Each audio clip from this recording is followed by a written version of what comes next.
Muy bien. Señora Graciela Romes, doctora, buenas noches. Bonjour, bonsoir. Bonsoir. No, sigamos. Trilingüe. Trilingüe. ¿Ça va? ¿Ça va? Ça va bien. Es lo único que me acuerdo del colegio, quiero decir. Ya es algo. El tema es el miedo, los miedos. Y de acuerdo a unas placas que se han hecho, uno de los miedos es el miedo al avión.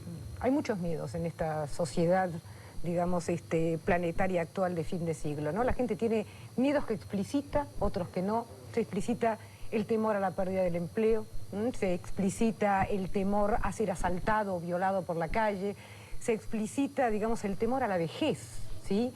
Pero hay miedos como, por ejemplo, el miedo a volar, que son miedos que están, digamos, relativamente ocultos y que no aparecen, y que realmente son importantes. Hicimos una investigación el año pasado con la Universidad de Buenos Aires, la Universidad de Itela y Alas y Raíces, y entre pasajeros de terminales de avión y también sobre pasajeros, digamos, terrestres.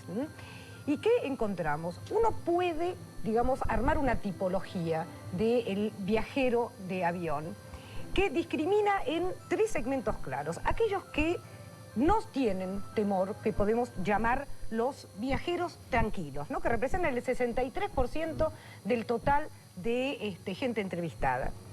Hay un 23% que catalogamos como miedosos asumidos y otro 14% que son los miedosos no asumidos, o sea, aquellos que cuando uno les pregunta si tienen miedo a volar dicen que no, pero cuando profundizamos acerca de qué le pasa mientras están volando, descubrimos que efectivamente tienen miedo. Quiere decir que la gente que vuela, ¿sí?, con miedo, representa aproximadamente entre un 37 y un 40% del total de viajeros. Y hay otra cosa que es importante, la investigación que hicimos sobre pasajeros terrestres en aquellos viajes donde el pasajero podría haber optado, por ejemplo, por avión, hay un 26% que no vuela en avión, y acá no tenemos placa de esto lo cuento sin placa. Muy bien. No vuela directamente, llegan a la puerta y salen corriendo. No vuela efectivamente porque tiene miedo a volar. Hay gente que tiene fobia, ¿no? Que ya es al extremo. Claro. Lo que es interesante es cómo enfrenta, cuáles son las formas de enfrentar las perturbaciones psicológicas que produce volar. ¿Qué es la placa? ¿Hay formas? ¿Qué es la placa? Efectivamente, hay formas. ¿Qué hace la gente generalmente? En primer lugar, reza. 47% de los miedosos asumidos reza. Un 29% trata de viajar por otros medios, ¿no? Y finalmente termina en el avión porque no lo logra. Hay un 24% que toma medicamentos.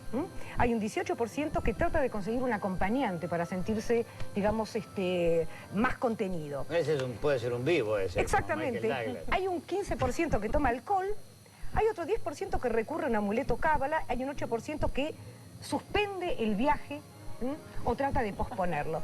Ahora, estos comportamientos no son semejantes de acuerdo al género, de acuerdo, digamos, al nivel de instrucción. El tema del rezo o los amuletos, claramente son las mujeres, ¿sí?, las que más rezan, son las mujeres las que más medicamentos toman, o sea, las que más se automedican, digamos, para perder el temor. Las mujeres toman medicamentos y rezan, y los hombres toman alcohol, digamos, con mayor frecuencia, no te ríes, con mayor frecuencia que los hombres. Pero que es interesante, además, este tema del rezo y la utilización de amuletos. Entre los que se dicen tranquilos, el 26% de todas maneras reza, ¿sí?, o lleva algún tipo de amuleto, ¿sí?, sin que se note demasiado. Aquí presente. ¿No?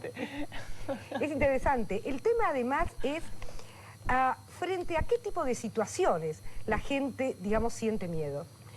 Los viajeros frecuentes, esos que llamamos además tranquilos, normalmente tienen miedo frente a situaciones que son altamente, objetivamente riesgosas, que son el decolaje, el aterrizaje, ¿sí?, o las turbulencias, digamos, muy fuertes. El viajero, digamos, temeroso, ¿no?, asumido o no asumido, tiene miedo a todo, al decolaje, al aterrizaje, a cualquier movimiento, digamos, en el avión, a los ruidos extraños. Tiene miedo a los accidentes, tiene miedo a morirse, y sobre todo hay un miedo, digamos, interesante, que es el miedo al descontrol, ¿no?, que tiene que ver con la claustrofobia. Claro. Muy bien. Ahora, los pilotos suelen decir que es uno de los medios más seguros porque las probabilidades de un accidente son mucho menores en un avión que en un auto. Efectivamente, esa es una de las razones por las cuales preguntamos cuáles son las causas, digamos, que provocan, por lo menos las conscientes, ¿no?, que provocan, digamos, los temores. El 60% de la gente dice que el temor surge de la información recibida a través de los medios de comunicación. un 34% de experiencias contadas por terceros y solamente un 27% de malas experiencias en sus historias personales de vuelo, ¿no? Muy bien. Los medios de comunicación tienen la culpa, entonces. Y es el miedo a importante, volar. me parece que el tema... Me permite